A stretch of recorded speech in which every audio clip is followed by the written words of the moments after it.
ঝাড়গ্রামে রাস্তার দাবিতে পথ অবরোধ। স্কুল পড়ুয়াদের বিনপুরে সিজুয়া কাঁচাপাহাড়ি 6 কিলোমিটার রাস্তার বেহাল দশা। ঘটনাস্থলে যায় লালগড় থানার পুলিশ।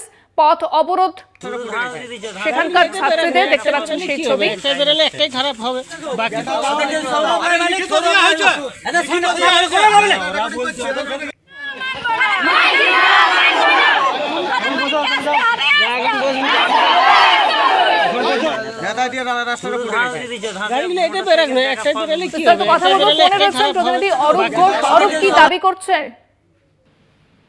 দেখো ইন্দ্রাণীদি, তোমাকে প্রথমেই জানিয়ে রাখি, দীর্ঘদিন ধরে রাস্তার সংস্কারের অভাব, অপরদ্বীপে এক নাগাড়ে টানা বৃষ্টির জেরে রাস্তার বেহাল দশা।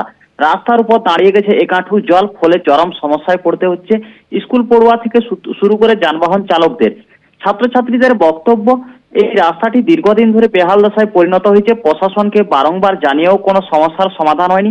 ঝাড়গ্রামে যে বিনপুরের সিজুয়া থেকে কাঁটাপাহাড়ি পর্যন্ত প্রায় 6 কিলোমিটার রাস্তার বেহাল দশা।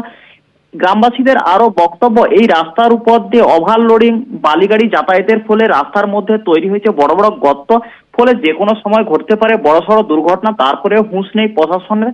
বারংবার প্রশাসনকে জানিয়ে কোনো কাজ না হয় শেষমেশ স্থানীয় বাসিন্দা ও স্কুল পড়ুয়ারা বাধ্য হয়ে পথ অবরোধ করে খবর পেয়ে ঘটনাস্থলে পৌঁছায় লালগড় থানার পুলিশ। ইতিমধ্যে প্রশাসনের পক্ষ থেকে আশ্বাস দেওয়া হয়েছে সংস্কার করা হবে। ইন্দ্রাণীদি, ধন্যবাদ অরূপ।